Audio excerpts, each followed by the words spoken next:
Good evening. For those I haven't had the pleasure of meeting, my name is Mike Moe, and I'm a founder of GSV. On behalf of my colleagues at GSV and our partners at Arizona State University, I want to welcome you to our 10th annual ASU GSV Summit.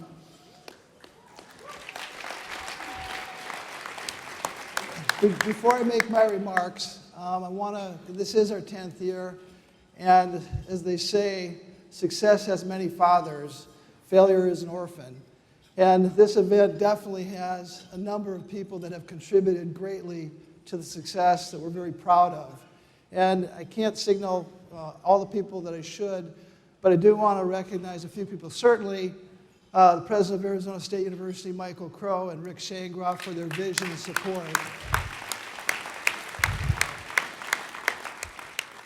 But specifically, without Julia Rosen and Phil Regier at Arizona State University that made this happen, this event would not exist. And also my partner of 21 years, Deborah Quazzo, who, as you know, is a force of nature. So if those three would come up here real quick and get recognized, that'd be great. Wherever they are. If Deborah's around too? She probably didn't come, that's okay.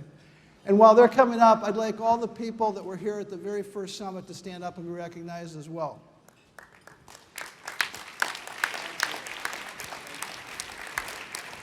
Thank you so much.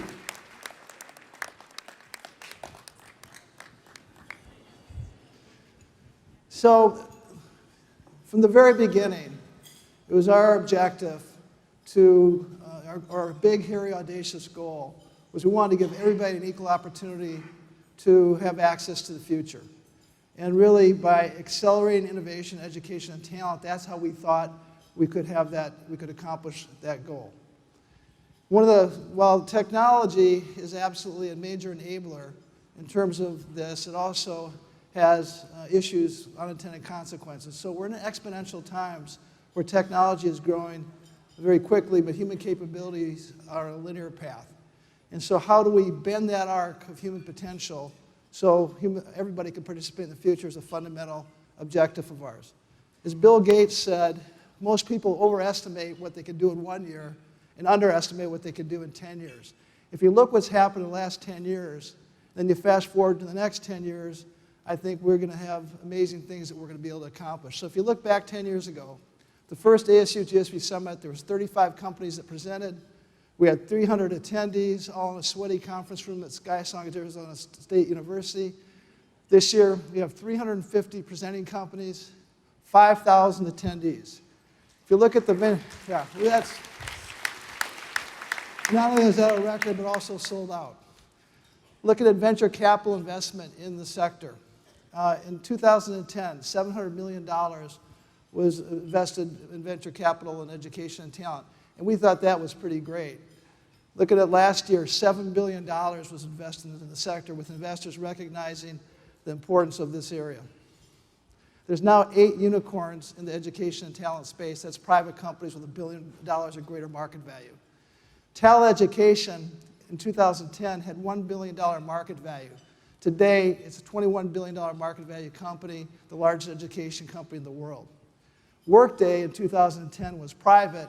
Today, the market value is $41 billion. 2U, which made a huge announcement this morning with Trilogy, private company in 2010, just 2 years old. Today, $4 billion market cap. Chegg, 2010 was private, $4 billion market cap today. Pluralsight was private in 2010. And yes, their market cap today is also $4 billion. VIP Kid wasn't even born yet in 2010. Its last financing was at $3 billion valuation. MOOCs didn't exist in 2010. There's now over 100 million people on MOOC platforms. So you go backwards, you look at the circle of life 500 years ago. Basically, your life and where you lived, where you died, was within 5 miles of where you were born. Effectively, your parents' past was your future. Then this wave of innovation came, really connecting the world, making it a smaller place. the Gutenberg press in 1439. We had the steamboat in 1756, the locomotive engine in 1804, telephone in 1876, automobile in 1886, then Wilbur and Orville Wright with the airplane in 1903. And this really launched us into the American century. And the American century was really symbolized by the American dream. This American dream was that people came from all over the world with the hopes that their future was going to be better than their parents, and their kids' future was going to be better than yours. What Ronald Reagan said is you can go to live in France, but you cannot become a Frenchman. You can go live in Germany or Turkey or Japan, but you cannot become a German, a Turk, or a Japanese. But anyone from any corner of the earth can come to America and become an American. And that was really the spirit of the American dream.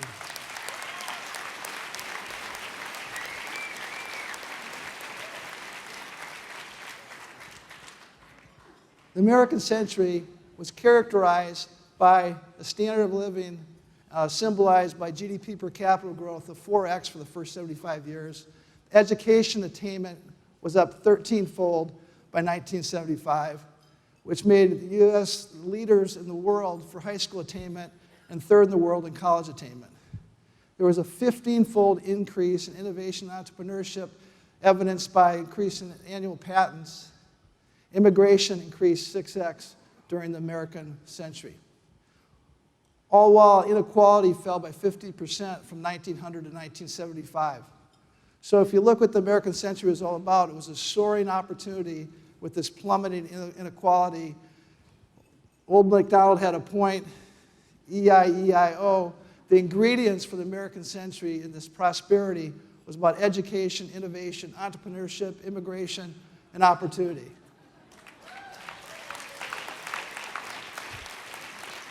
Then came the 1980s with the PC revolution, and the information age was born. Companies like Apple, Microsoft, Dell, and Intel became commonplace, known by everybody. 1990s, globalization was catalyzed by the fall of the wall in 1989. This saw this booming economy around the world, which resulted in the middle class going from 1 billion people in 1990 to 3.2 billion people today. Venture capital basically didn't exist outside the United States in 1990. Last year, 55% of all venture capital was outside the United States, what we call the global Silicon Valley. So the internet age really came into its own during the 2000s. People kind of forget, in 2000 when the internet bubble burst, there was just 300 million people on the internet. Today, there's nearly 4 billion. And Steve Caste, the CEO of America Online, was a major player in that movement, and Steve will be on Wednesday Keynote with J.D. Vance. So the world really did become flat. 2010, you had mobile phones, everything becoming on demand. And so this all contributed to this incredible wave of innovation that took place over the past 40 years. Looking at the 10 largest market cap companies in the world, 7 of them are technology companies. And what's amazing of those 7 technology companies, none of them existed 50 years ago. So this boom in technology, this boom that's gone on in innovation is nothing short of breathtaking. At the same time, ironically, since 1980, the income of the lower 50% of Americans is flat, yet the top 10% of Americans' income is up 2-fold. The top 1% is up 3x. And the 0.001% is up 7x. It's truly become a winner-take-all economy. You can see CEO salaries today are 361 times the average worker. The top 10% population controls 90% of the wealth. Amazingly, the 8 richest people in the world have as much wealth as the bottom half of the population on Earth. It works in sports this way, too. This is Mike Trout. You might have seen a couple weeks ago, he signed a $430 million contract. This is where he fails his job more than 2 out of 3 times. Internet is all about winner take all. In fact, digital, we say, stands for disproportionate gain to leader. And you want to see how this works, look at social media with Facebook. So Facebook, the #1 social media company in the world, $500 billion market value. The number 2 social media company, MySpace, was bought by News Corp for $500 million. The number 3 company in social media, Friendster, was hijacked by a bunch of Filipino housewives for nothing. So as Aristotle said, inequality is the parent of revolution. And it's not a new phenomena that elites were basically clueless to what was going on with regular people. You might remember Marie Antoinette famously said, "Let them eat cake." And that didn't work out so well for her. More recently, Ken Griffin, the hedge fund manager, bought a pied-à-terre in New York City for $238 million, basically saying, "Let them eat cake." And this is in a society where basically people have pitchforks. And so you see things like Occupy Wall Street, Black Lives Matter.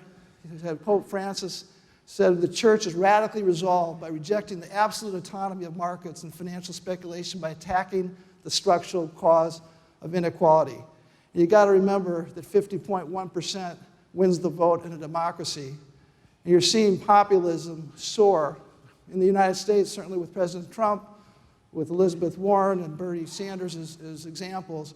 But this is not a United States phenomenon. This is a global phenomenon where populists have basically won major elections around the world over the last 12 months. The sister of populism is socialism. This is AOC on the cover of The Economist a month or 2 ago. And this article talked about how millennials are essentially embracing socialism as an alternative to the normal, to the old world of capitalism. In fact, 51% of young people feel positive about socialism. So Margaret Thatcher said, the trouble with socialism is that eventually you run out of other people's money.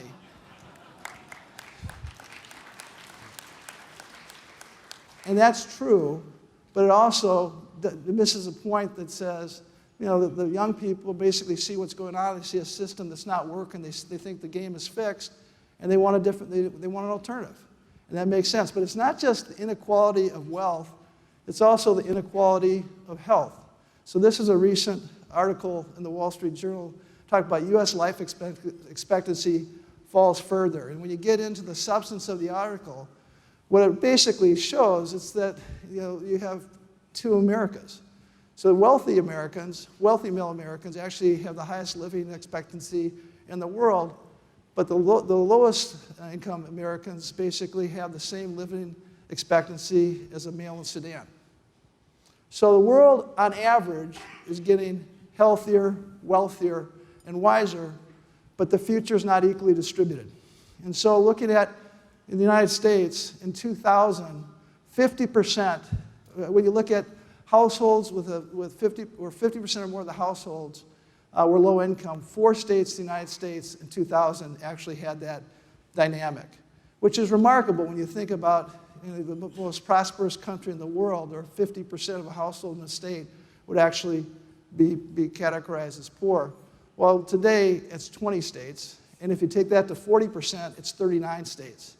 So if you come from a low-income household, you're 5 times more likely to drop out of high school, you're 8 times more likely to go to prison. 80% of the U.S. prison population is from high school dropouts. Looking at SAT scores, which is the golden ticket to the most prestigious schools, there's a direct correlation between your family household income and your SAT scores. So what the SAT does the best job of predicting is how wealthy your family is. Now with the admissions scandal, actually what it's likely to predict is which parents are going to jail, but that's different. If you look at the top, most prestigious, most competitive schools, 75% of the students come from the top quartile families, household incomes. And when you look at the bottom quartile households, you just have an 8% chance of graduating from any college. We all know there's a direct correlation between your level of educational attainment and your income. So you add this all up, and if you were born poor, you have a 70% chance of staying poor, which this American dream has basically become a myth. The college admissions director at Harvard has basically become the gatekeeper to the future. And when you look at the fact that 10% of all Fortune 500 companies went to an Ivy League school, and 30% of U.S. senators went to an Ivy League school. 100% of the Supreme Court justices went to an Ivy League school, and the last 5 presidents went to an Ivy League school. So basically, we're creating a modern caste system, and we've come full circle. Your future is determined by how well you select your parents. And that's just a fundamental problem that's an issue that we need to fix. So as we think about bending the arc of human potential, we have an issue that we're dealing with, which is basically people's unhappiness. Happiness is plummeting. And that's all part of how we're going to bend the arc for human potential. So some statistics around happiness and meaning and purpose. So Psychology Today says that the average 4-year-old laughs 300 times a day. By the time you get to 40 years old,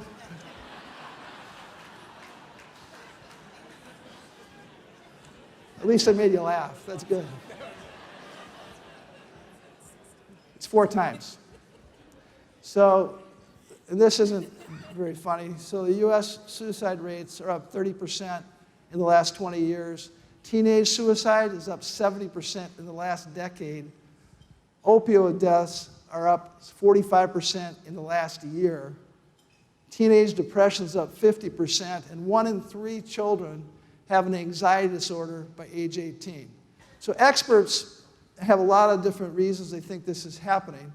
But one thing for sure is this always-on society that we have with mobile devices is contributing to it.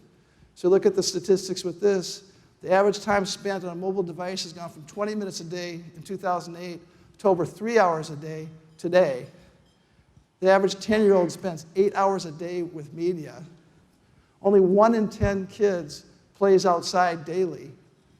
At a Boston elementary school, 3rd graders were asked to design the perfect playground. And what they came up with was a playground that looked pretty normal, but there was a sign at the front of it that said, "No cell phone use." So these 9-year-olds have figured out that maybe something is wrong with this, and that's just something to address. You look at the #1 class at Yale in terms of popularity, it's happiness class. The #1 class at Harvard is happiness class. So you got the best and the brightest students, yet they're seeking something, they know something's missing. And so back to this American dream and your future being better than your parents and your kids' future being better than yours, people aren't buying it. And that's showing up in the fertility rates. So basically, since 1960, the United States fertility is cut by more than half. Effectively, the United States is dying. So Beyonce said, "A life of money-making is one undertaken under compulsion, and wealth is evidently not the good we are seeking, for it's merely useful for the sake of something else." Actually, that wasn't Beyonce, that was Aristotle too.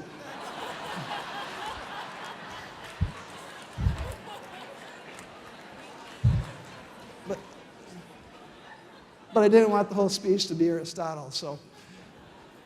But look at what's happened with this Varsity Blues tragedy. And so you got some of the wealthiest parents imaginable, and yet they feel like they have to create a side door for their children so they can have the kind of future that they want for them. As backwards as that logic is. Our friend Artie Duncan said, "So your kid is already born on 3rd base, and you feel like you have to steal home for them," which is just a great quote. This issue is particularly close to home for me. This is Sacred Heart School in Atherton, California, where 3 of the 33 families that were involved with this Varsity Blues scandal, kids went to school. My 2 daughters graduated from Sacred Heart.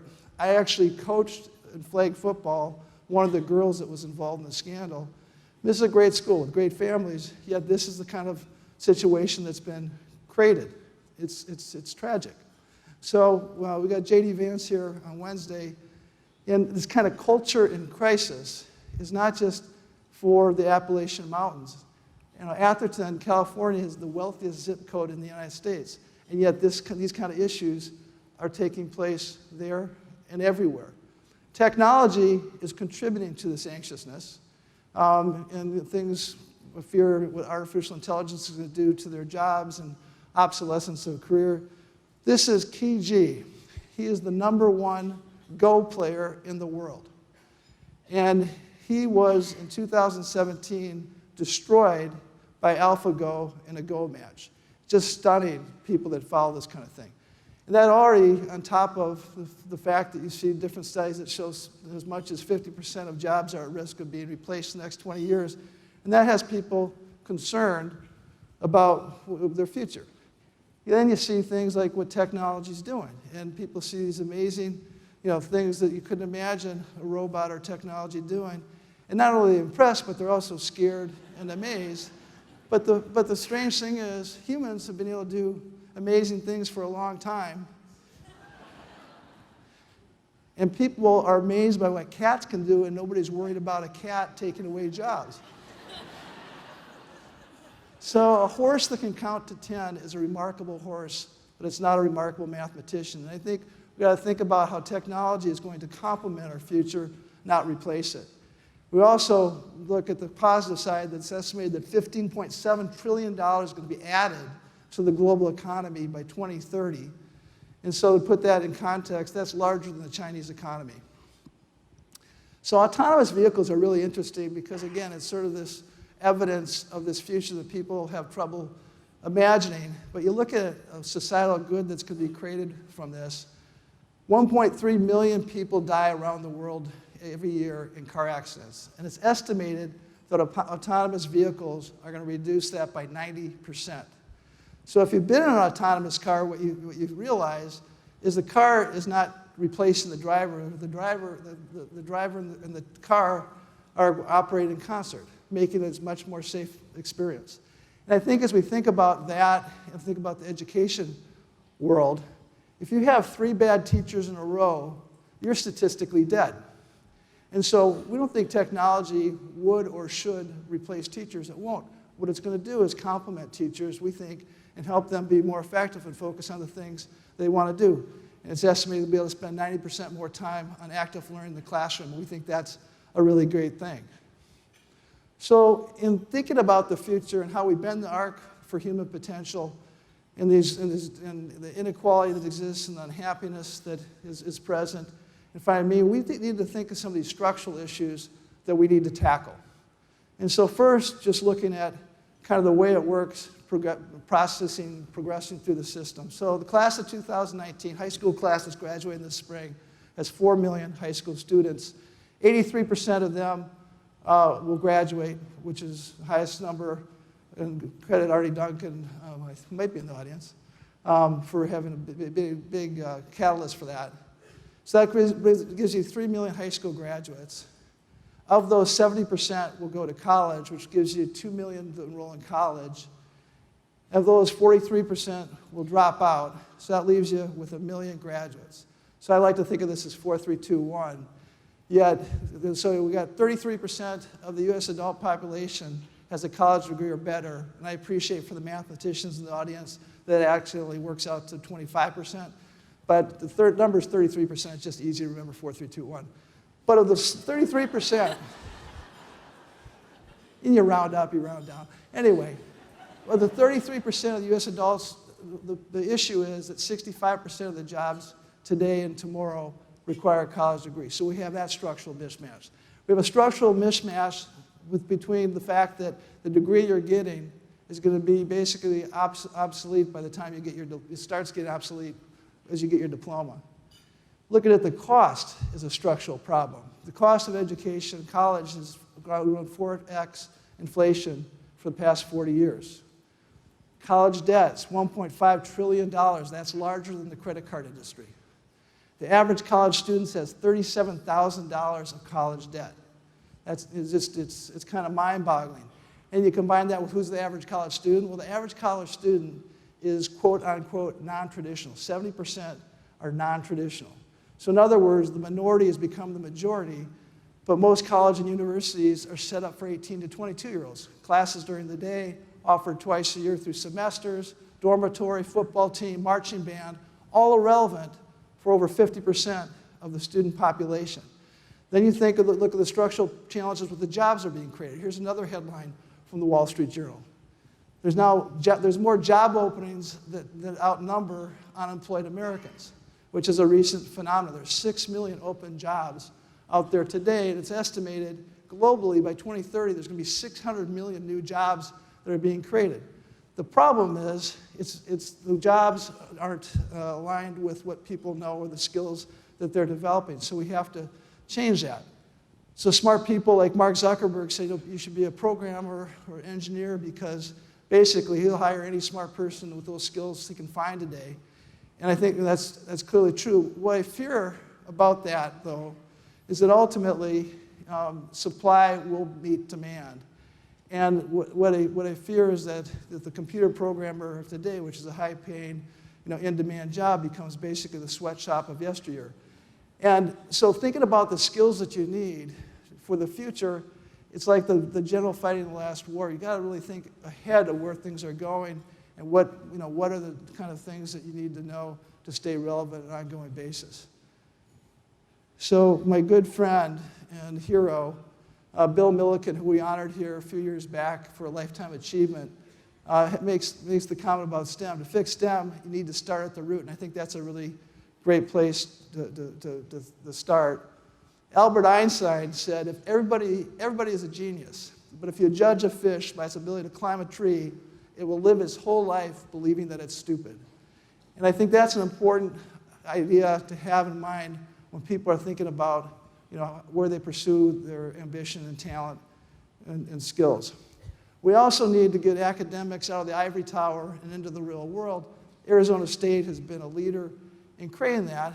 What I like to say is education is to peanut butter, as work is to jelly. And when you put them together, it's just a beautiful sandwich. Or another way to look at it is we call it these network effects between matching talent and connecting it to work through education and learning. And we think that's fundamentally where the future is in terms of structure and alignment. Talk about this old system that was created just over 100 years ago where you played from 0 to 5, you learned from 5 to 25, you had a job from 25 to 65, and then you retired. The new world we're in, you're going to learn from the time you're born to the time you retire, if you ever retire. And going back to healthcare again, if somebody asked you if you were healthy, you said, yeah, I'm healthy, I ran a marathon 30 years ago, you'd say that person was crazy. But, so the person today is going to have to continue to be training their brain and retrain their brain to stay relevant in a dynamic, changing world.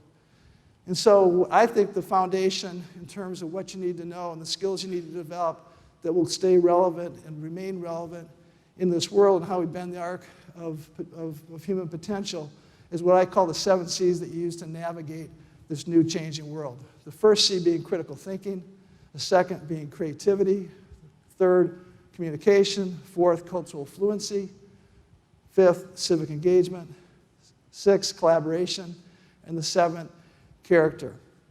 So 4 years ago, we wrote a white paper called 2020 Vision, which put together kind of our playbook for how we were going to accomplish this goal of having everybody have an equal opportunity to participate in the future. In that, we had 10 signposts that we called them that we thought were the critical to reach this goal.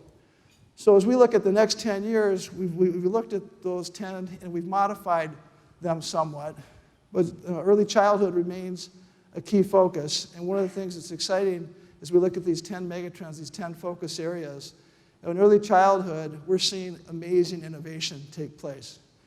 We know that $1 invested in preschool, pre-K, results in a $7 return. We're seeing companies at the conference like Wonder School, which is reimagining pre-K education. We also have Sesame Street here on Wednesday celebrating their 50th year, which is exciting for anybody who had Big Bird as an idol as I did. Invisible thinking is the number 2 megatrend. And this is really the idea that you're learning by doing things you're doing naturally, that you want to do. So games is an example of this. There's 2.6 billion people that play games, up from 100 million in 1995. Also, esports is this emerging phenomenon. 300 million esports participants by 2020. We had an esports tournament here over the weekend, which was just fascinating. So Dana Husted is presented at the conference on Wednesday. She's the first female e-sport athletic director, and just an amazing story. Just for Me Learning, number 3. This is the combination of adaptive technology with diagnostic technology, creating this individualized, personalized experience. Squirrel AI is a company at the summit that is doing exactly this in the tutoring market. Knowledge as a currency is an important theme, and this is the idea that your degree, which was the previous currency for opportunity, is not being replaced, but it's being complemented by other ways that you're representing your knowledge or what you know through your knowledge portfolio. So Degreed is a leader in this area, has over 200 enterprise clients, such as Bank of America and MasterCard. Hollywood meets Harvard is the fifth megatrend. This is the idea that we can learn in the education world things that Hollywood's really good at, which is things like engagement and storytelling. I believe that more people have learned American history from Hamilton than they've learned from textbooks. This Nearpod acquisition of vocabulary today is a great example of this. Sixth is English as the world language. The race is over, English won, and I feel kind of bad as the only language I speak, being English, being able to say this, but you look around the world and what's happened is people are learning English because that's the way the world and business is communicating. In fact, there's 2 billion English speakers by next year, up from 1 billion just 10 years ago. This is Lu Li Shu, which has 80 million learners on its adaptive platform teaching English to Chinese. Mind, Body, Soul, and Brain Science. This is Mark Brackett from Yale, who's going to be here on Wednesday as well. Platforms, using the mindset or the business plan. That's what Netflix has done in entertainment, Spotify's done in music, doing in education. This is Andrew Grauer from Coursera. He's got 1 million subscribers on his platform, doing very well. Diversity, this is the idea that we all know we're better when we're able to bring in different experiences, different skills, different ways that people can contribute to an organization. My college football coach was Lou Holtz said when he came to the University of Minnesota, he said the heart and soul of the team will come from Minnesota, but we're going to have to go other places to get the arms and the legs. And that was true. So Fairy Godboss is a wonderful company that is creating a career network for women, 3 million women on the platform. Impact, and this is the idea that in the future, it's really this alignment between what kind of impact and social good you can create with the kind of economic good. And so we believe the companies that create the greatest IRR are the ones that create the greatest impact. So Coursera is an example, a great example of that kind of impact. 38 million learners on its platform. 77% of its students come from outside the United States. Most of those learners are getting the education, are getting this knowledge for free, but it has a thriving economic business. And so we think that's a great example. So as I close up, I'm going to close up with this point. So Adam Smith in 1776 wrote The Wealth of Nations. And in The Wealth of Nations, he talked about this concept of the invisible hand, which is the alignment of individuals' behavior with economic incentives. And the overall was a social good, and this is really the foundation of capitalism. In that same year, Thomas Jefferson wrote the Declaration of Independence, and in this Declaration of Independence, he talked about this inalienable right of life, liberty, and the pursuit of happiness. So George Washington drafted off that concept in his inauguration address and really talked about a different type of invisible hand, that where the people were motivated by a higher purpose and meaning. He called it providence. So when you look at Adam Smith's invisible hand, we know it's broken. And so the way that I think capitalism is going to be fixed is the combination of Adam Smith's invisible hand with George Washington's invisible hand. And together, I think that's the future and how we bend the arc of human potential. So we look at this, we create human skills and learning efficiency along with happiness, meaning, and purpose, and that's how we're going to bend the arc. We know that education is life's original accelerator, and so as we think about this kind of in a way that combine the two, is we're going to discover meaning through learning. We're going to be fulfilled through purpose, through work. And together, we're creating a new invisible hand that we call the health of nations, because it's really this health of nations is going to be created by marrying that pursuit of meaning and purpose through learning and earning. And it's going to make the difference not only for an individual, but for a company and for a country. And so this health of nations and bending the arc of human potential is here. So over the next 10 years, I know there's a number of people in this room that are going to be aligned with this mission. And we think that's going to be transformative, not only for the companies, but for society overall. Victor Hugo said, "Nothing is more powerful than an idea whose time has come." I'm here to tell you this idea's time has come. Thank you very much appreciate it.